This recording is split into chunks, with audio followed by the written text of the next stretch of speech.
चुलबुली बहन विशाखा की शादी कुछ ही दिनों पहले कार्तिक नाम के एक लड़के से दुर्गापुर गांव में होती है। विशाखा अपने ससुराल में बहुत खुश होती है। एक बार विशाखा उदास बैठी होती है तो उसकी सास उसे आकर पूछती है, अरे बहू, तू इतनी शांत क्यों बैठी है? क्या हुआ बेटा? कुछ नहीं माँ जी, घर की याद आ रही थी। एक काम करना बेटा, अपनी छोटी बहन को बुला ले, तेरा मन भी लग जाएगा है। विशाखा ये सुनकर खुश हो जाती है और अपनी बहन शिखा को फोन करके बुला लेती है। शिखा विशाखा के ससुराल आ जाती है। टी, कैसी हो आप? अरे आ गई तू, मैं तो एकदम ठीक हो गई। शिखा पूरे परिवार से मिलती है। नमस्ते जीजू, कैसे हो आप? अरे बढ़िया बढ़िया, तुम बताओ। अरे कुछ नहीं जीजू। अरे आपकी शर्ट पर कॉकरोच है? कहाँ है? सॉरी जीजा जी। शिखा, आते ही तूने शैतानी शुरू कर दी, चल कमरे में। अगले दिन विशाखा रसोई में खाना बना रही होती है और तभी वहां शिखा आकर उसे पीछे से डरा देती है। वो! विशाखा डर जाती है और शिखा हंस पड़ती है। तू पागल है क्या शिखा? अभी मेरे हाथ से सब्जी गिर जाती ना। अरे दी, आपको क्या हो गया है? शादी से पहले तो कितनी मस्ती करती थी और अब एकदम बोरिंग हो गई हैं आप। ऐसा कुछ नहीं है शिखा, वो तो शिखा, चूहा कहाँ है? दीदी दीदी दीदी दीदी, मुझे चूहे से बहुत डर लगता है। कहाँ है चूहा? देखा शिखा, मैं कुछ भी नहीं भूली, मस्ती करना भी नहीं। सच में दीदी, आपने तो डरा ही दिया था मुझे। दोनों बहनें आपस में बात कर रही होती है। तभी शिखा को एक आइडिया आता है। दी, क्यों ना आज हम इन सबको डराए? नहीं नहीं शिखा, ये मेरा ससुराल है, यहाँ लोग मजाक में नहीं लेंगे तुम्हारी बात को। अरे दी, तुम भी ना कितना सोचती हो। रात में जब सब सो रहे होते हैं कि अचानक से विशाखा की सास को पायल की आवाज़ सुनाई देती है। वो आंगन में आकर देखती है तो आवाज़ आना बंद हो जाती है। अरे कौन है इतनी रात को? वो जैसे ही मुड़ती है तो देखती है कि सफ़ेद साड़ी में एक औरत घूम रही है। वो डर जाती है और भागकर अपने कमरे में चली जाती है। वो औरत और कोई नहीं पर शिखा होती है। सास को डरा हुआ देख शिखा जोर जोर से हंसने लगती है।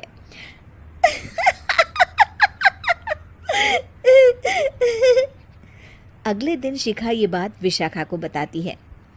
ऐसा तुझे नहीं करना चाहिए था शिखा, ये मेरा ससुराल है और तू यहाँ ऐसे मजाक नहीं कर सकती। किसी को पता चल गया ना तो हमारी तो शामत आ जाएगी। अरे कुछ नहीं होगा दी, मैं तो सोच रही हूँ कि आज अच्छे से मेकअप भी कर लूँ तो और ज्यादा मजा आएगा। शिखा वहां से चली जाती है और विशाखा की सास ये सब सुन लेती है। ओह, तो ये सब शिखा का करा धरा है। रात में जब पूरा घर सो रहा होता है तो शिखा फिर से मेकअप करके आती है और पायल की आवाज़ फ़ोन से बजाकर टहल रही होती है घर में। तभी उसके ससुर आ जाते हैं। शिखा जैसे ही उनको डराती है वो अचानक से गिर पड़ते हैं और बेहोश हो जाते हैं। शिखा ये देखकर डर जाती है। अरे अंकल जी, क्या हो गया आपको? दी, जीजू, जल्दी आओ। अंकल जी उठिए ना। सारे घर वाले वहाँ आ जाते हैं। अरे पापा, क्या हो गया आपको? क्या हुआ शिखा, ये बेहोश कैसे हो गए? अरे तूने डराया क्या इन्हें ये चुड़ैल जैसा मेकअप करके हैं? आंटी जी, मैं तो बस मजाक कर रही थी, मुझे नहीं पता था कि अंकल इतना ज्यादा शॉक्ड हो जाएंगे। तुझे पता है ये दिल के मरीज हैं। हे भगवान, इन्हें तो दिल का दौरा पड़ गया है। शिखा घबरा जाती है। क्या दिल का दौरा? तेरी वजह से आज इनकी ये हालत है। इन्हें कुछ भी हुआ ना तो तू जेल जाएगी, समझी? शिखा रोने लगती है। नहीं नहीं आंटी जी, ऐसा मत बोलिए, अंकल को कुछ नहीं होगा। तभी ससुर को छींक आने वाली होती है। वो छींक रोकने की कोशिश करते हैं, लेकिन फिर भी उन्हें छींक आ जाती है और उनकी आंख खुल जाती है। अंकल, आप ठीक तो है ना अंकल? ससुर और सास हंसने लगते हैं। क्यों बेटा, सिर्फ तुम्हें ही मजाक करना आता है क्या? है? तो क्या पापा बेहोश नहीं हुए थे? अरे नहीं, मैंने ही प्लान बनाया था ये। पर क्यों माँ? क्योंकि विशाखा को लगता है कि ये उसका ससुराल है, उन्हें ऐसी मजाक वाली बातें पसंद नहीं आएगी। पर उन्हें ये नहीं पता कि अगर ये दोनों बहनें शेर हैं तो हम भी सवा शेर हैं। ये तो बिल्कुल सही कहा आपने आंटी जी। कपड़े धोने वाली बहू। शादी के पहले से ही विभा को कपड़े धोने का बड़ा शौक था। कभी नल के नीचे तो कभी तालाब के पास। अरे मेरी नीली वाली लुंगी नहीं दिख रही है। विभा की अम्मा, कहाँ रखी है लुंगी? अरे वो तो विभा ने परसों ही धोकर रखी थी आपकी अलमारी में, देखो वहीं होगी। वो ना मैंने आज धो दी, मुझे लगा कि गंदी हो गई होगी। अरे कैसे गंदी हो गई थी? उसे तो मैंने पहना भी नहीं। हे भगवान, इस लड़की के कपड़े धोने की आदत से परेशान हो गया हूँ मैं। जितना तो घर में राशन नहीं आता, उससे कहीं ज्यादा डिटर्जेंट पाउडर का खर्चा है। इसकी शादी करवा दो, शादी। जाए अपने घर में ही करे काम, फिर चाहे घर के कपड़े धोने हो या पूरे गांव के। हाँ ठीक बोल रही हो, देखता हूँ मैं कोई लड़का। वो दिन भी आ जाता है जब विभा को देखने लड़के वाले आ जाते हैं। लड़की मुझे अच्छी लगी। होने वाली सास कहती है, बेटी अगर कुछ पूछना है तो पूछ लो। वैसे तो हमारी लड़की बहुत ही शर्मीली है, जो बोल दो वो मान लेती है, इसे क्या पूछना होगा। अरे कैसी बात कर रही हो माँ, मुझे इन लोगों के घर रहना है, सवाल तो कई है। हाँ बेटा, पूछ लो ना, क्या पूछना है। आप लोगों के घर कपड़े कौन धोता है? सास का मुंह बन जाता है। देखो, अगर तुम ये कहना चाहती हो कि तुम्हें कपड़े धोने नहीं आते तो सुन लो, कपड़े मैं ही धोती हूँ, लेकिन तुम्हारे आ जाने के बाद मैं रुमाल तक नहीं धोऊंगी। अरे चुप रहना भाग्यवान, बहू बेचारी घर आई नहीं, उसे डराना शुरू कर दिया। वो क्या है ना बिटिया, अभी तक तो ये कल्लू की माँ ही धोती थी, लेकिन अब तुम्हारे पापा तो दहेज में वॉशिंग मशीन देंगे ही। तभी विभा की माँ बोल पड़ती है, सवाल भी पूछा तो क्या। वैसे भाई साहब, मशीन की तो फिर भी कपड़े धोने की कैपेसिटी होती है। मतलब जो बिटिया दे रहे हैं ना विभा, इसे कपड़े धोने का बहुत शौक है। ये आप लोगों के क्या, आस पड़ोस गांव मोहल्ले सबके कपड़े धो दे और उफ तक ना करे। बाहर देखा नहीं आपने कितने कपड़े सूख रहे हैं? सब हमारी बिटिया ने ही तो धोए हैं। बस भी करो ना माँ, शर्म आ रही इतनी तारीफ सुनकर। और तो और एक दाग निकाल कर दिखाओ तो मान जाओ। हाँ। अच्छा, माफ करना बेटा, मैंने गलत समझा। हमें तो रिश्ता बहुत पसंद है। और ऐसे जुड़ जाता है रिश्ता कपड़े धोने का शौक रखने वाली विभा का। उसकी शादी हो जाती है कोयला फैक्ट्री में काम करने वाले कल्लू के साथ। शादी के बाद अचानक विभा चिल्लाती हुई सास के पास आती है। सासू माँ, अरे सासू माँ कहाँ है आप? ये तो धोखा है, धोखा दिया आप लोगों ने मुझे। इस ससुर के चक्कर के बारे में पता चल गया। अरे तो उसमें तुझे क्यों धोखा मिला है? अरे नल में पानी नहीं आता, कपड़े कैसे कब धुलेंगे?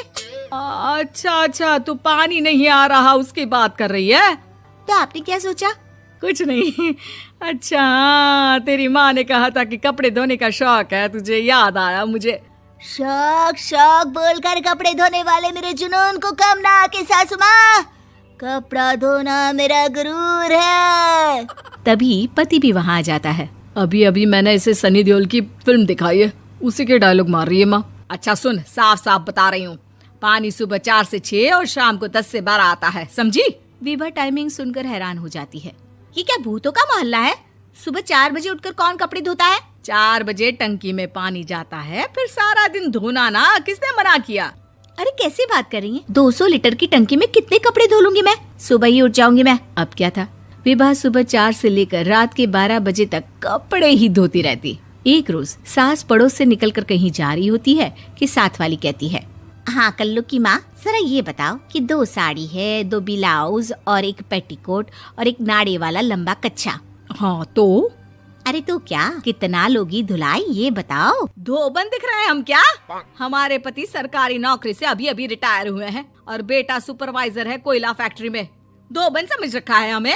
हाय रे कल्लू की अम्मा, माफ कर दो, वो तो मोहल्ले में यही सब बता रहे थे कि तुमने बहू को कपड़ा धुलवाने के काम में लगा दिया है। सास को पड़ोसन की बात सुनकर गुस्सा आ जाता है। वो घर पहुंचती है जहां घर के बाहर ही इतने सारे कपड़े सूख रहे होते हैं जितने कि किसी धोबन के घर पर। अरे ओ कल्लू की दुल्हन, बाहर निकल। माँ जी यहीं आ जाओ, बाथरूम में चादर धो रहे हैं हम। अरे अभी हम धोते हैं, तुमको बाहर निकलो। ये आस पड़ोस वाले बोल रहे हैं कि हम बहू से कपड़े धुलवा कर उसे कपड़ा धोने वाली बना दिए हैं। अरे छोड़ो ना माँ जी, किन लोगों की बातों में आती हो। आस पास के लोगों का तो काम ही होता है कि वो किसी तरह सास बहू को लड़ा दे। बहू सारे घर के कपड़े धोती है, ये क्या कम है? बोलिए। सास को भी लग जाता है कि वो बहू का ये सनकीपन नहीं छुड़वा सकती, इससे अच्छा है कि खुद ही चुप हो जाए। एक रोज सास और बहू मंदिर जाते हैं, जहाँ सास की साड़ी वहाँ खड़ी भीख मांगने वाली से मिलती है। माँ जी क्या बात है, आपकी साड़ी उस भिखारन से कितनी मिल रही है ना? हाँ देखो तो दोनों की साड़ी मिल रही है। क्या बात है कल्लू की अम्मा, तुम खुद को तो अफसर की बीवी बताती हो और ऐसी सिंपल सी प्लेन साड़ी पहनकर घूमती हो। सिंपल और प्लेन नहीं है ये साड़ी। तो क्या सोने के धागे से फूल बने हैं? कुछ भी सासू माँ, कुछ भी। हाँ बने थे इस साड़ी में सोने के धागे से फूल। मेरे पति लेकर आए थे मद्रास से स्पेशली मेरे लिए 10,000 की। ताहे भाई साहब इस भिखारन के लिए भी सेम टू सेम साड़ी लेकर आए होंगे 10,000 की। सास उस वक्त तो कुछ नहीं कहती, लेकिन बहू के साथ घर आती है और अलमारी से एल्बम निकाल कर लाती है। ये साड़ी देख रही है, ये वही साड़ी है जिसे मैंने अभी पहना था। इस साड़ी में ये जो चमकदार फूल दिख रहे हैं ना, ये सोने के धागों से काढ़े गए हैं। लेकिन तू लोकल वॉशिंग मशीन ब्रश से घिस घिस कर सारे फूलों को निकाल कर साड़ी प्लेन कर दी। मुझे माफ कर दीजिए सासू माँ। और तो और, जब मैंने तुझे तेरी गलती के लिए कुछ नहीं कहा, लेकिन तूने तो सबके सामने मेरा मजाक ही बना दिया। क्यों? बहू को समझ में आ जाता है कि अब से उसका कपड़े धोना बंद। सृष्टि बचपन से ही दिखने में सुंदर नहीं थी, लेकिन अमीर बाप की बेटी सृष्टि पर उसकी माँ जान छिड़कती। मेरी बेटी कितनी प्यारी है, भगवान सबको सृष्टि जैसी बेटी दे। सृष्टि धीरे धीरे बड़ी होती है। एक दिन सृष्टि की सहेली कहती है, तू दिखने में कितनी अजीब सी है, लेकिन मैं जानती हूँ हम सब में सबसे अच्छी शादी तो तेरी ही होगी। तेरे पापा अमीर जो है। और बता नहीं सकते यार, दहेज तो हर कोई देता है, ये क्या ज्यादा ले जाएगी अपने पति के लिए? अरे बड़े शहर में कोठी है इसके पापा की। अरे पापा की है ना, कौन सी इसकी है? इसकी होती तब तो कोई भी लड़का इससे शादी कर लेता। अरे पापा की मतलब पापा की है तो मेरी ही है ना? किसने कहा? अब तेरी तो तब होगी ना जब तेरा भाई ना हो। वैसे भी शादी के बाद सारी प्रॉपर्टी भाई के नाम होती है। सृष्टि समझ जाती है कि उसे किसी भी हालत में माँ बाप की सारी प्रॉपर्टी को अपने नाम करना है, लेकिन कैसे? एक दिन सृष्टि का भाई शीनू कहता है, बहन क्या कर रही है? तुझसे एक बात करनी है। अरे हाँ करना, मैं तो तेरी बहन हूँ। बहन मेरी लाइफ में ना एक लड़की है, बहुत अच्छी है। मैं सोच रहा हूँ माँ और पापा से बात करूँ शादी के लिए। सृष्टि को समझ में आ जाता है कि भाई की शादी होते ही भाभी उसे एक दिन भी घर में बर्दाश्त नहीं करेगी। क्या बात है भाई, बताना कौन है वो? यार वो बहुत अच्छी लड़की है, पढ़ी लिखी है, मेरे साथ जॉब भी करती है। बस एक प्रॉब्लम है। प्रॉब्लम? क्या प्रॉब्लम है भाई? यार वो शादीशुदा है, लेकिन उसके पति ने उसे सिर्फ इसलिए छोड़ दिया क्योंकि उसके माँ बाप दहेज नहीं दे पाए। सृष्टि ये सुनकर न जाने क्यों खुश हो जाती है। अरे भाई तो क्या हुआ, लड़की तुझे तो पसंद है ना? शीनू को लगता है कि बहन उसे समझ रही है। वो इस बात से अनजान होता है कि उसकी बहन की मंशा पूरा घर हड़पने की है। सृष्टि अपनी माँ से कहती है, मम्मी मुझे तो बहुत चिंता है, पता है शीनू क्या कर रहा है? अरे क्या कर रहा है, वो तो काम पर जाता है और वापस घर आता है। नहीं ना माँ, वो यही तो नहीं कर रहा, बाकी सब कर रहा है। आपको पता है उससे प्यार है, और वो भी एक शादीशुदा लड़की से। हैं? ये क्या हो गया? मैं सोसाइटी में क्या मुंह दिखाऊंगी? अरे तेरे पापा तो यही कहेंगे कि मैंने ही उसे बिगाड़ दिया है। माँ देखो, मेरी बात मानो, पापा पर भी विश्वास करने की जरूरत नहीं है। अब आप ही बताओ, पापा इतनी देर घर के बाहर रहते हैं क्यों, बोलो? अरे बेटा, वो तो नौकरी करते हैं ना। तू बहुत भोली है माँ। पापा का ऑफिस तो 7 बजे खत्म हो जाता है, लेकिन देखो कितनी देर से आते हैं। अरे नहीं नहीं बेटा, ऐसी कोई बात नहीं है। सृष्टि माँ को एक औरत से बात करते पिता की फोटो दिखाती है। देखो माँ, कैसे हैं पापा? मैं ना कहती थी कि पापा सही नहीं है। मैं तेरे पापा से बात करूंगी, दे फोटो मुझे। ओ माँ, वो तो डिलीट हो गई। लेकिन चल, तूने तो देख लिया ना। पापा से बाद में बात कर लेना, और हाँ, मेरा नाम बिल्कुल मत लेना, हाँ माँ। अब क्या था, सृष्टि के माँ और पिता के बीच झगड़ा होना शुरू हो जाता है। सृष्टि के मन में क्या चल रहा था कोई नहीं जानता था। एक दिन माँ, सृष्टि के लिए एक लड़का देखा है, वो लोग शाम को उसे देखने आने वाले हैं। और हाँ माँ, एक खुशखबरी, मैं और पापा मिलकर एक नया बिजनेस ट्राई कर रहे हैं। शाम को लड़का आता है, सांवले रंग का। सृष्टि को तो बिल्कुल भी पसंद नहीं आता। लड़की की माँ कहती है, लड़की का चेहरा तो कोई खास नहीं, लेकिन अगर मेरे बेटे को आप लोग सेटल कर दें तो मैं उसकी शादी आपकी बेटी से करवा दूं। सृष्टि को लड़का बिल्कुल पसंद नहीं था। उसे भाई पर गुस्सा आ जाता है। लड़के वालों के जाने के बाद कहती है, माँ देखा, शीनू मेरे लिए कैसा लड़का लेकर आया, न दिखाने लायक न सुनने लायक, सेटल भी नहीं, वो भी हम करे। अरे माँ, मैं जानती हूँ ये मेरी शादी किसी भी घर में क्यों करवाना चाहता है। अरे कैसी बात कर रही है बहन? तूने तो देखा ना, लड़के को मैंने ही मना कर दिया तुझसे शादी के लिए। जिसने लड़का बताया था उसने उसकी बहुत तारीफ की थी। बात आई गई हो जाती है, लेकिन सृष्टि का मन शांत नहीं होता। क्या करूं, कुछ समझ में नहीं आ रहा। मेरी शादी हो गई तो ये लोग पूरी प्रॉपर्टी शीनू के नाम कर देंगे, मेरे हाथ तो कुछ लगेगा ही नहीं। तभी सृष्टि को आइडिया आता है। वो किसी वकील को फोन करती है। जी देखिए, अगर आपके मम्मी पापा का तलाक हो जाता है तो आपके पिता की आधी प्रॉपर्टी आपकी माँ के नाम हो जाएगी, फिर उसे वो किसी को भी दे सकती है। सृष्टि अब माँ को बेटे के खिलाफ भरती है। माँ, शीनू पर नजर रखा करो, वो जिस लड़की के प्यार में है ना, वो शादीशुदा है। यहाँ आएगी, सारा पैसा, रुपया, जमीन, जायदाद सब हड़प लेगी। पापा का भी हाल तुमसे छुपा नहीं है। ऐसा ना हो कि मैं और आप एक दिन सड़क पर भीख मांगे। हे भगवान, मैं तो जीते जी मर जाऊंगी अगर ऐसा हो गया तो। ऐसा हो गया नहीं माँ, ऐसा ही होगा। अभी समय है, आगे का सोच लो। मैं तो कहती हूँ पापा से आधी प्रॉपर्टी लेकर अलग हो जाओ। पापा की आधी प्रॉपर्टी भी हम लोगों को अगर मिल जाती है ना, तो अगले 7 जन्म सफल समझो। बेचारी माँ बेटी के कहने पर पति से तलाक लेकर अलग हो जाती है। सृष्टि अब पैसों से गाड़ी और अपने दूसरे महंगे शौक पूरे करने लगी। उसके दोस्त भी उसके पैसे इस्तेमाल करते। सृष्टि, कल तुम कहाँ थी? मैं सारा दिन घर पर अकेली थी। तो मैं क्या करूं? मैंने ठेका तो नहीं लिया है ना तुम्हें संभालने का।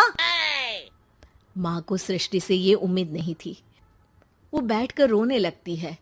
वहीं उसका पति यानी कि सृष्टि के पिता आ जाते हैं। मैं जानता था कि तुम्हारा यही हाल होगा, तो आपने मुझे रोका क्यों नहीं? मैं रोकता तो तुम रुकती क्या? सृष्टि के कहने पर तुमने मुझ पर, अपने बेटे पर शक किया, लेकिन तुम ये भूल गई कि कैसे हम दोनों ने मिलकर जीवन में इतना सब खड़ा किया। माँ पति के गले लग जाती है। मुझे माफ कर दीजिए, मैंने आपकी कमाई का एक बड़ा हिस्सा गवा दिया। कोई बात नहीं, तुम साथ हो तो मैं ऐसी 7 प्रॉपर्टी खड़ी कर दूंगा। तभी वहां सृष्टि आ जाती है रोते हुए। माँ, मयंक ने मुझे छोड़ दिया। वो बोल रहा था जब तक मेरे पास पैसे थे तब तक ही वो मेरे साथ था। पापा, माँ मुझे माफ कर दीजिए।